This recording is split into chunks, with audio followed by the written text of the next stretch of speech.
of the members by our superintendent, followed by the reading of the school board prayer and the leading of the Pledge of Allegiance by Mr. Joshua Aber, Vice President. Mr. Lewis? Here. Mr. Meyer? Here. Mrs. Barra? Here. Ms. Boutin? Here. Mr. Hebert? Here. Mr. Washington? Here. Mrs. Arso? Mrs. Dugas? Here. Mrs. Hood? Here. Quorum? Yes, sir.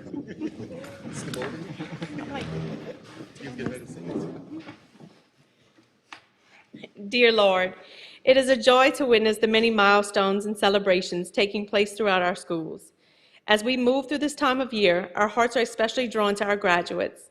In the coming days, we will celebrate both our ring ceremony and, most importantly, graduation, one of the most meaningful milestones in a student's journey. We are deeply grateful for the growth, perseverance, and achievements of our students. Graduation stands as a powerful moment of reflection, pride, and promise, not only for our seniors, but for all who have supported them along the way. As our 2026 graduates prepare to step forward in their next chapter, we pray they do so with confidence, courage, and purpose. I pray for this board that we can come together with unity and make all decisions for all children. We ask these things in your name. Amen. Amen. Allegiance to the flag of the United States of America and to the republic for which it stands, one nation, under God, indivisible, with liberty and justice for all.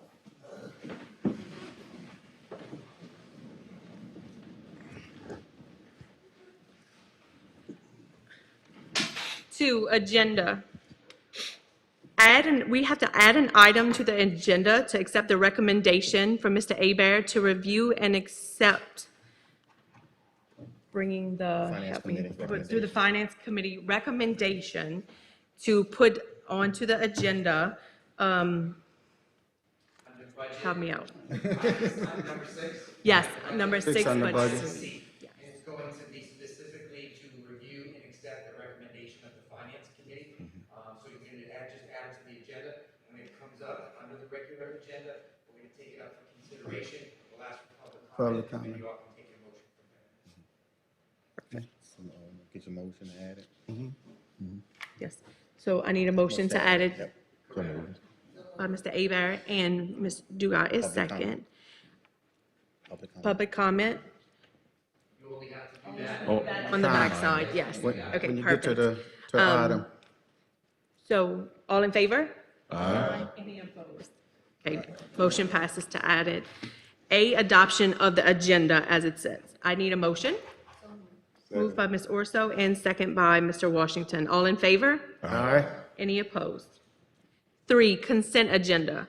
Approve minutes of April 15, 2026 school board meeting and the adoption of the consent agenda. I need a motion. So moved. Moved by Ms. Barris, second by Ms. Boutin. All in favor? Aye. Any opposed? Motion passes. 4, report. Literacy State Development, CLSD, was the second one. The American Rescue Plan, ARP, which is our homeless funds. And then, as Dr. Bartholomew said, the ESSER funding, the formula funds, ESSER 2 and ESSER 3 formula funds. There were no findings of non-compliance identified in 3 out of the 4 programs. Once we received the report from them, we took immediate action to begin taking steps needed to ensure that the needs were addressed based on what was sent to us by the State Department. And with that being said, after LDOE evaluated, the submissions that were sent in to them, we were sent a notice of closure letting us know that all findings have successfully been addressed and we are in full compliance with the monitored requirements. So with that being said, this outcome is a team effort, most definitely. It reflects the work of, not only the team here, but our administrators, our, staff in our schools. So we appreciate everybody's efforts in that. Thank you all very much. Congratulations. Thank you so much. Thank Yes, Congrats.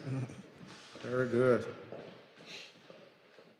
D, receive information on Head Start class monitoring results. Ms. Rachel. more of the same, right? I think people don't realize how much behind the scene work that go on with state monitoring. Like, I know at the schools, principals responsible for running the schools. We're responsible for supporting them, but also we have the State Department requiring a lot of us at the central office. So this is another example of great work that our team does. Obviously, we share that congratulations, that celebration with everybody else. So, Ms. Rachel? So this one was actually a federal monitoring, and it was our class observation monitoring, which we had never been class monitored while I've been in the position. We're supposed to be class monitored every 5 years, but I think with COVID, they just kind of maybe fell behind, or I don't know. Anyway, this was our first rodeo, and our teachers did an amazing job. What it requires is for someone to go into their classroom and put a video camera on for 1 hour straight. You cannot stop it. It's 1 hour straight. And then the monitoring team picks 2 20-minute periods to do a class observation during that 1 hour. So up in front of you, you have our scores. The first page shows how collectively how all of our 6 sites did. But what I'd like to call to your attention is page 2. So the competitive threshold, which is the last column, if you don't score at least that, you lose your grant. You go into what's called recompetition. So if someone else would want to apply for your grant, you can still apply, but you have competition. Someone else can apply for the grant as well. So you want to make positively sure, no matter what, you don't fall below those scores. The middle column is called a quality threshold. So that's what you're aiming for. You're aiming to at least be above those numbers if you want to have quality for your program. You can see that our scores supersede both columns. So we are so proud of our program, our teaching staff, our coaches, and of course our families and our students for bringing them to school every day. I do have 3 of our teaching staff members in the audience tonight. Would y'all please stand up?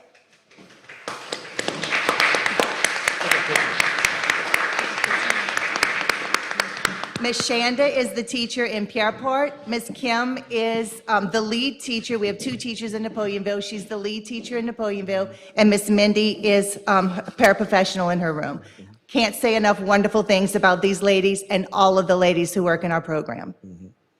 We're not letting y'all leave without a picture. Y'all come on up. Definitely. Outstanding job. Come on, Ms. Rachel.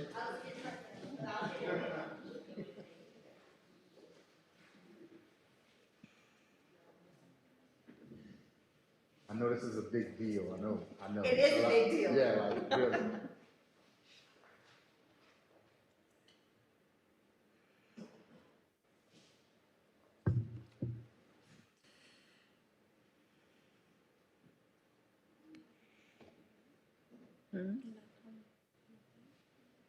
Right.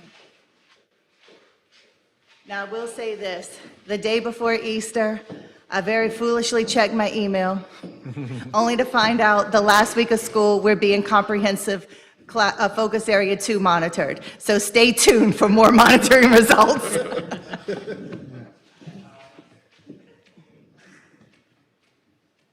It's a lot, trust me. E, receive information on early childhood enrollment trends from 2020 to 2025. Just wanted to make sure, I think last time we were having conversations about student count. So just wanted to make sure that we at least capture the number of students coming into the system, not the students we are losing within the system who's already here, but also what trends we are seeing coming into the system. So, Ms. Rachel? So what I did for you was at a glance view of this. The way we capture student counts is in JCampus, and all of our early childhood kids are coded -1. So to break it down specifically by 3-year-olds and 4-year-olds would take a little more time, but I can give you an overall picture by looking at this data. So you can see that the total number of students in 2018-19 was 320 children enrolled in early childhood, meaning all programs. This year, currently in 25-26, we have 245 kids enrolled in early childhood programs. Now, what's significant to take away from this is that typically every year we have approximately 102 3-year-olds. That number pretty much stays constant. It will fluctuate a tiny little bit, like in the Bayou Lewis community, if there are more than 20 4-year-olds that want to enroll, we will put some 4-year-olds into Head Start. So the number, some years might be sitting around 97 3-year-olds versus 102. But for the most part, it's about 102.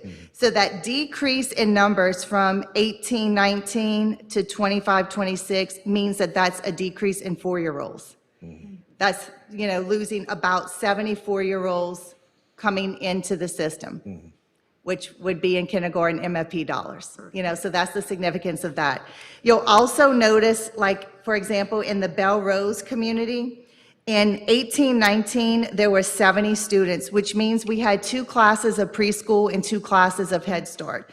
You'll notice a declining number of children in that community, and then you'll see, like, in 2021, we had 51 kids. That's because by that point, we did not have enough to feed 2 classes of preschool. We were busing children from the Napoleonville community to the Belrose community to fill those 2 Head Start classrooms. And then they were going back to their home base the following year for preschool. So since we only had 1 class of preschool, we made the decision to move that second Head Start class to Napoleonville. So you'll notice the influx in 22-23 in Napoleonville. It jumps up to 82 children. That's because starting that year, we had 2 classes of 3-year-olds.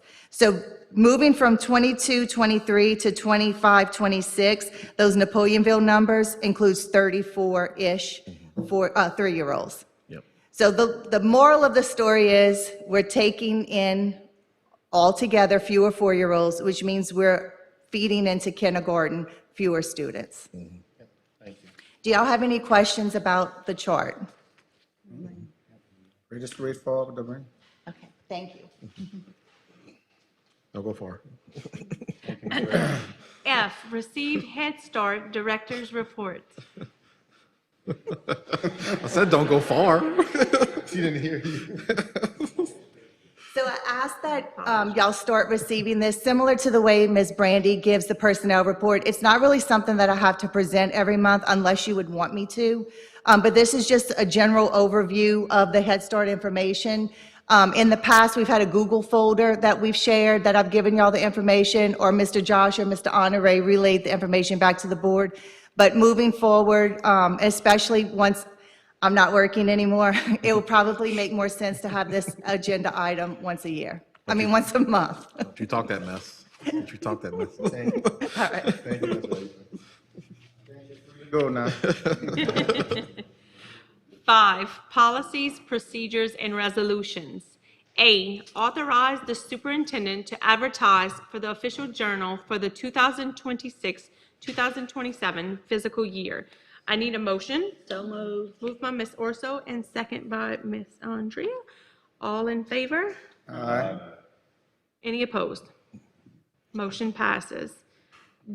B, discussion of proposed committees of the Assumption Parish School Board.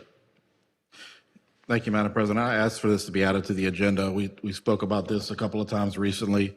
And in our pursuit of kind of modernizing our board, being more functional, being more cohesive, having systems put in place that we can operate with, especially since we're losing 5 of you guys as a term out. We want to make sure we have good policies and systems in place for a new board coming in. We could all be gone after the election, so we definitely want to leave a potential new board with a good system in place. So I've talked to fellow board members from around the state, consulted with LSBA. Almost every single school board operates by committee format as well. So whenever I ask the question, how do you guys operate in committee? Everybody's like, you don't have committees? Like, no, we don't. We don't meet by committee. So this is a proposal that we create a system of committee meetings for the board. And I sent a document over, which is in your agenda. Basically, committee makeup and scope would be, each committee that we designate would have 3 members, including the board president or board vice president as a member of the committee, plus two board members. That committee would also have the superintendent or a relevant designee present any current or proposed work for each committee based on what it is for review and discussion, just like we just did with finance. We just had basically a committee of the whole meeting. The superintendent will provide any requests of information or answers to questions from the committee at each meeting. So like say we would have somebody would have a question ahead of time. Committee chair will submit requests or questions at least 72 hours in advance. That way you give plenty, a few days to get information put together. Each committee will systematically review all relevant topics related to the committee and provide adjustment recommendations to the full board based on legislative mandates and updates, district priorities and needs, and proposals from district faculty, staff, and administration. So say we have a group of teachers that want to, bring something up in a technology meeting. They could submit their questions or requests to the committee, and then it would be taken up. Committee does not vote, they just provide recommendations to the full board. We would consult with the relevant, with superintendent or the relevant person on his staff. Like, hey, say these teachers want to bring whatever in technology format. That would give the board current information on what's going on, what are the wants and needs of the board, and that way the board plays a more active role in information gathering and being informed, so that we're not just showing up between the gavels and voting on something with something that we've read since the Friday before, in that respect too. And then the committee will report, anything the committee discusses will be given in a report to the full board, and of any votes that need to be taken would get reported to the full board. These 3 directives on there is how every committee operates. If you've been to police jury meetings, they operate by committee. If you've listened or attended to any other school districts surrounding us, this is how committees operate, and they report to the board. Just like we're gonna do today when we added an agenda item based on the committee recommendation, that still goes to the full board for a vote. It's no different voting procedure. The committee does not vote. They don't have final decision on anything. Like if a child nutrition committee would be formed, there's no decision that can be made in that committee. It still goes to the full board in the next meeting to cast a vote. And this is just a better system of operating to where we can, with a new board coming in, we're able to hold every board member accountable for being accountable for the information that they need to have to make a decision. Everybody's on the same page. Information is more readily available. There's better discussion between the superintendent, leadership staff, and the board before it comes to the board floor. So if there's anything that needs to be worked out, any conversations that need to be had, that can happen outside of a meeting as well.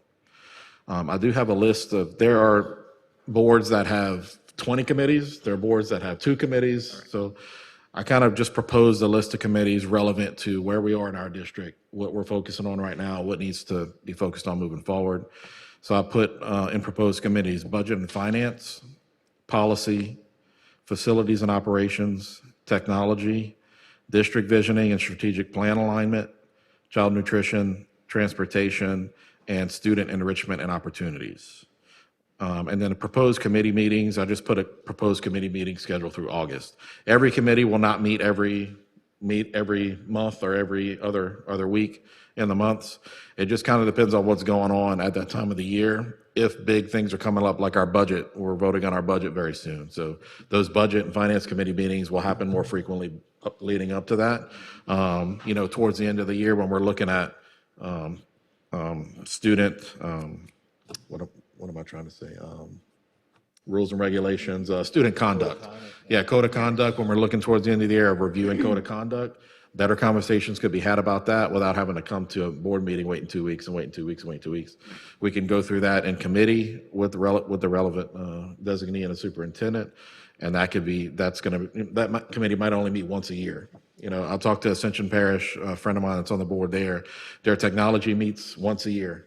Before the summertime when they're working on the budget, that the technology department wants to present.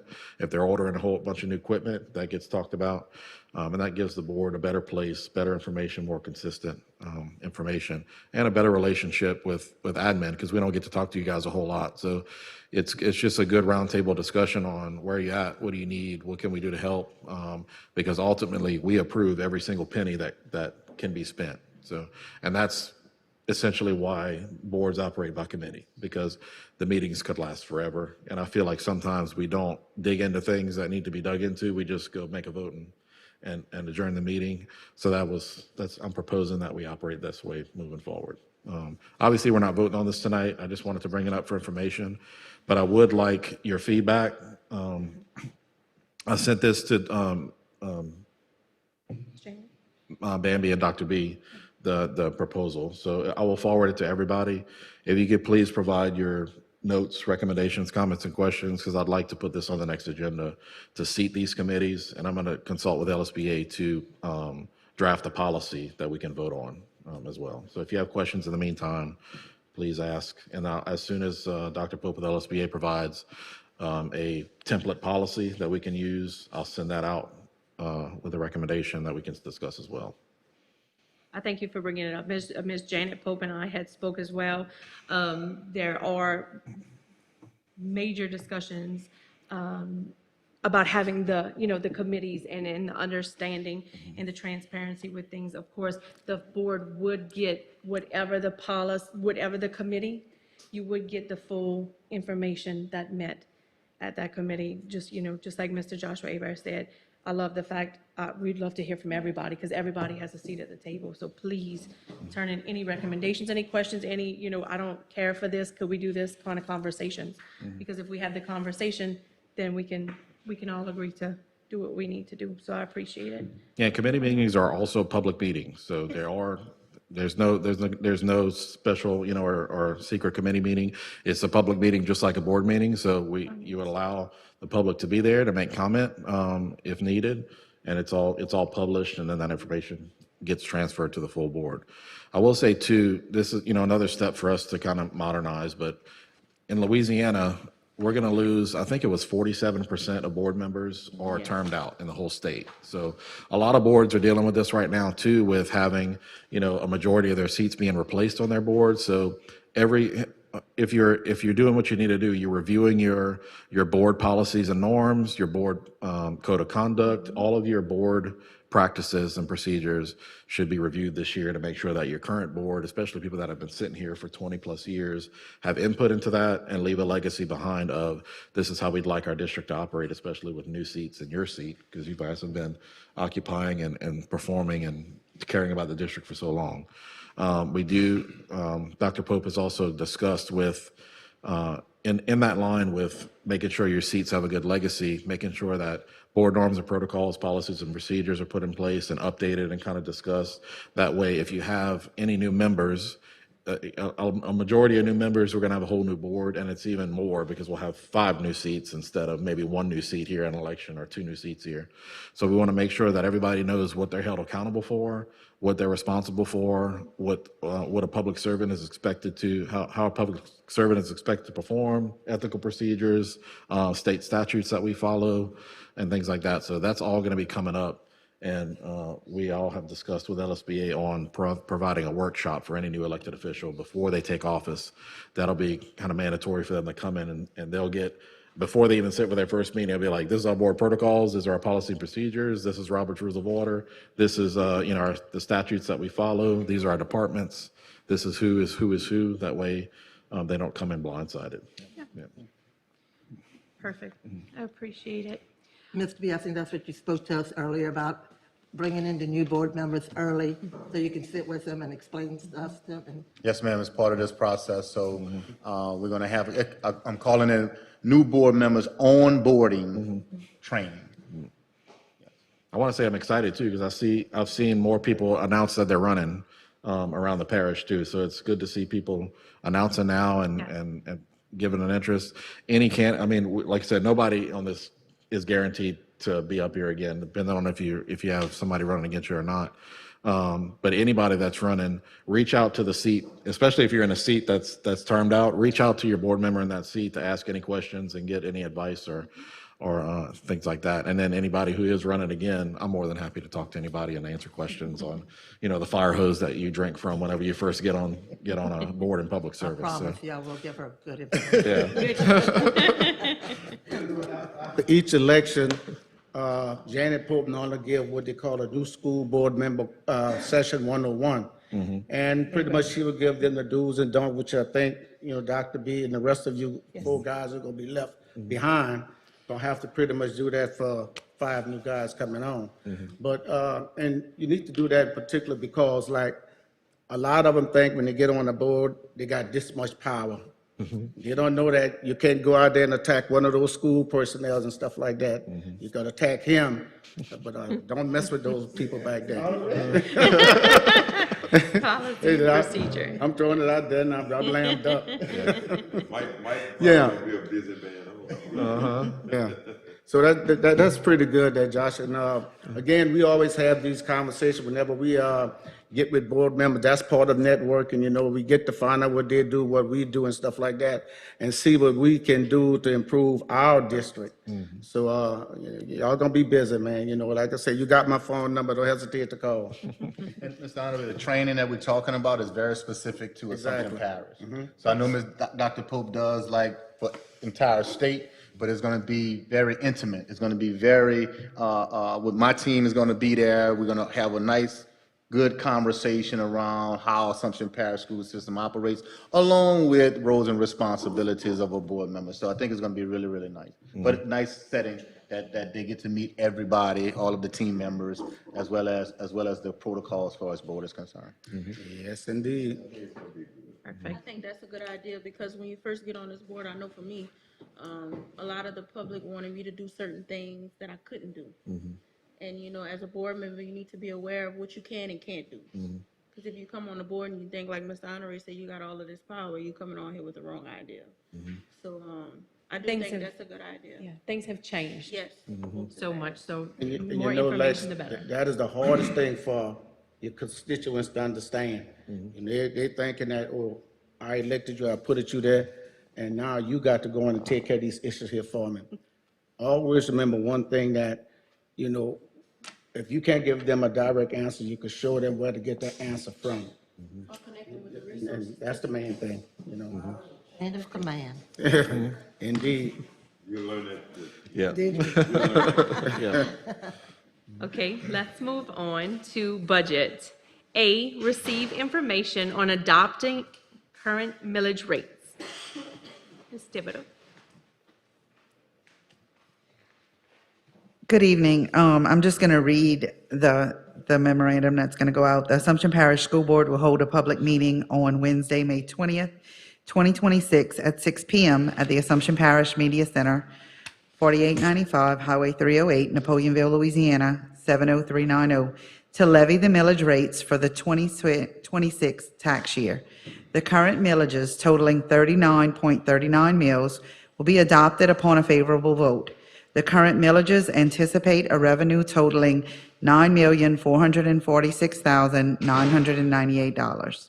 This will be posted on our website, May 7th through May 20th, and on the outside of the central office, May 19th and 20th, with a public meeting agenda attached. Any questions? No, ma'am. Thank you. B, authorize the superintendent to advertise for food, paper goods, fresh produce, cleaning supplies, chemicals, and milk for the period of July 1st, 2026 to June 30th, 2027. I need a motion. So moved. Moved by Mr. Hebert and second by Mr. Washington. All in favor? Aye. Any opposed? Motion passes. C, bring forth the recommendation from the Finance Committee. Mr. Joshua. Finance Committee met at 5 p.m. today. It was recommended, a motion was made in Finance Committee to schedule a vote to either accept or reject the current salary adjustment proposal by Lean Frog and our administration team. So that vote passed in the Finance Committee to recommend to the full board to schedule that vote. Thank you. I'll now, at this time, ask for any public comment on the recommendation from the Finance Committee.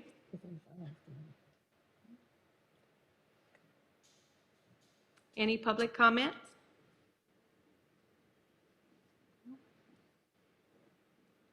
Last request, any public comments?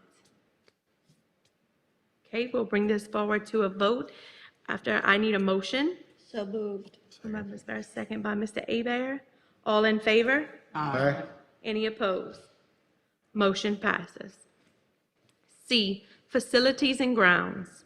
A, approve change order number 5 for the project known as the Assumption High School building repainting. I need a motion. So move. Moved by Mr. Lewis. Second by Ms. Orso. All in favor? Aye. Any opposed? One question.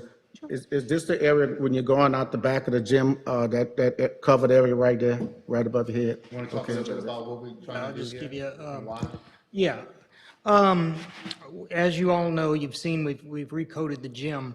On the back side of the gym, and particularly one area of the side that faces the courtyard, we noticed some problems with the new paint system adhering completely. Contractor, came, took it off, recoated it again, and we noticed it happened again. We brought in the manufacturer. He's doing some testing and so forth to figure out exactly what's going on. We don't know the exact answer to that yet.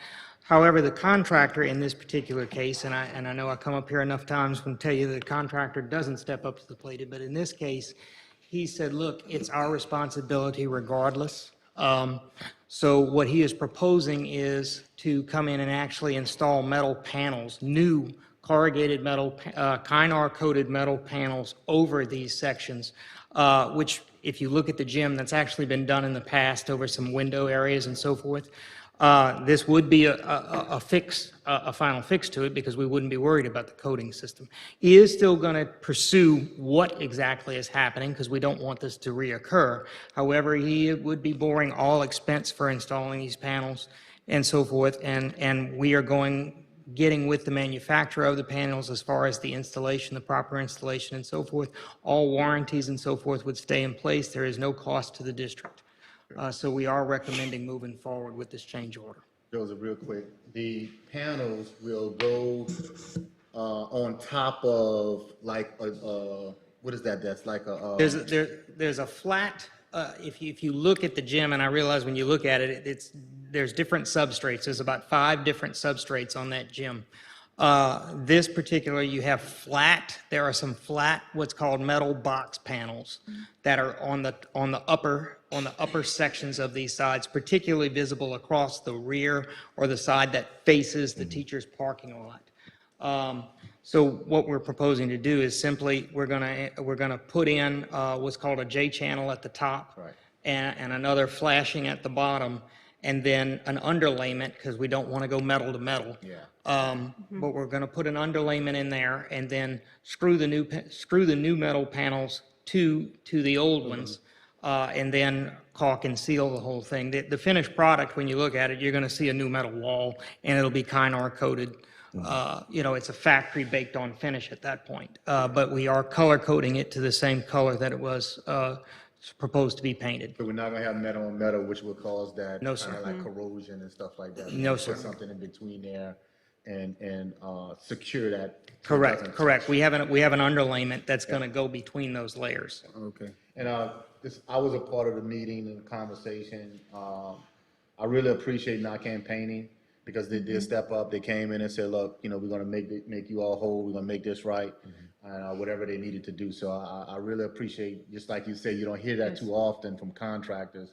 But I have to say, I really appreciate them stepping up and saying, look, we're gonna make this right. So whenever we're in conversations with them again, on behalf of the superintendent's office, definitely, and I know the board appreciates it as well, that they're stepping up at no cost to the board. They're incurring all the costs to try to make this right.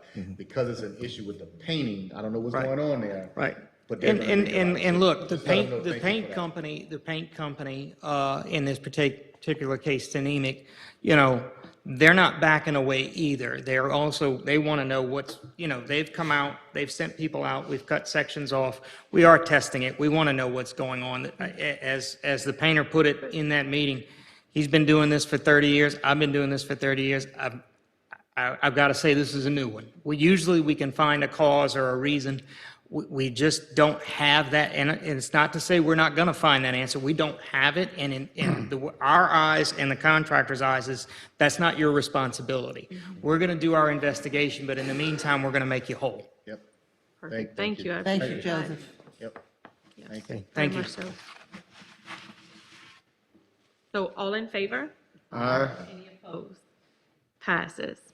B, receive update on the Labadie Middle School sewer plant replacement project.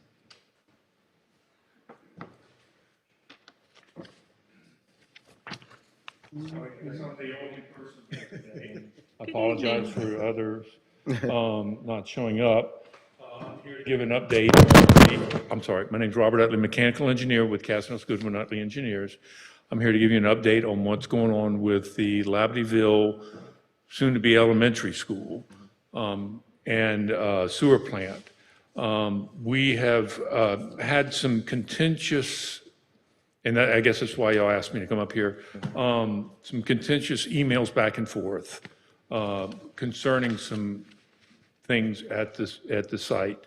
Nothing untoward or anything like that. It's just some delays that have been occurring at the site, and I've received a call today from the Mr. Sage and from the owner, and he has told me that they will be through with this job. They were originally talking, they put in a change order for 142 days, which we rejected.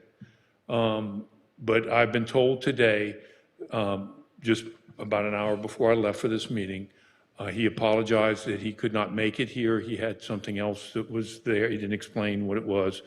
And he said that they will be completed with it and have the plant up and running.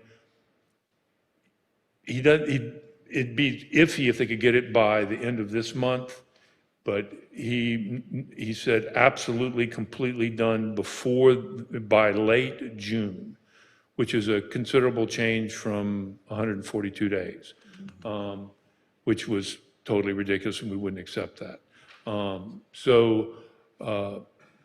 It will be done, according to him, way before school. It should have a sewer plant running there when the teachers are needing, by mid-July, when the teachers are needing to get in there to get their rooms in order. And I understand that was the date that was given to me for about when the teachers get in there to do that kind of stuff. So it should be up and running by that time, completely checked and everything, and be in full operation. And he's saying that it should be done no later than late June. So that should give us plenty of time before school starts. So my question would be, when was the actual date that it was supposed to be completed? 10 days from now. Okay. One, About 10 days from now. May 16. 10 days, somewhere right up in there. Yeah. I'm sorry. May 17th. That's when it was supposed to be completed? Yes, Yes, ma'am. So now it's not gonna be completed until about the end of June. Yes, ma'am. Mike, what does that mean for us outside of the, they're not, Based on the recommendation of engineer. okay. We'll allow them to proceed, we'll review it at that time based upon how much progress the contractor makes, and then we'll look at the terms of the contract. Of course, there's issues with liquidated damages, we'll take those under advisement, speak with the engineer, and then we'll decide from there what happens next. Gotcha. Thank you, sir. You have confidence in that timeline? Is it possible for him, do I think it's possible for him to get it done in that timeline? I was questioning why we were looking past that timeline considerably. Strongly questioning why we were going past the timeline that's actually existing. Okay. Or even that timeline. But as of today, I've been assured by Sage that they will have the plant up and running before the end of June. Okay. and at the outset, that they were hoping to get it up as soon as late this month. Gotcha. Can we get So weekly? I know that kind of, when we say that kind of stuff, and I'm very Yeah, reluctant to say, oh, they're going to be through by the end of this month, yeah. but he's looking, so don't hold him to the end of this month. He may be later toward June, but he will be done, according to him, in plenty of time for the teachers to begin moving into. Board, I appreciate that. Mr. Robert, just to be clear, we are moving into this site. So I want to be, as my wife said, crystal clear on the fact that we've already voted, we have kids, we have teachers moving into this. So this building, the plan for us was to move in the summer, right after the school year ended, Right. to move boxes, move classrooms. Not just for the And I don't know how much of work what can be done if we don't have restrooms. So I just want to just let you know, on our end, we had a schedule based on this construction being completed by May 17th. You did too. Okay. Yes. I have informed them that if they, for some reason, run into something that occurs, that they are expected to provide a temporary plan out there, which means temporary power connections, temporary air blowers, temporary everything, gets up in money. That we expect them that, and y'all will be, I've stated, because it's been stated to me by members from the parish school board, manager, maintenance department, that they will expect to have a temporary plant sitting there running so that the school can be occupied with no problems. And then during a break time, they can switch the plant out. I informed them that that is not a cheap option, and I cannot imagine anyone wanting to do that. We have informed them that that is what will be expected of them if they do not have the plant done in time. Yep, not cheap, and if it's for Dwayne, non-negotiable, so. Yeah. Thank you, Mr. Dwayne. Appreciate it. Thank you. Thank you. Thanks. Robert. 8, comments and/or announcements from board members or administration. I'd like to wish all the teachers a happy Teacher Appreciation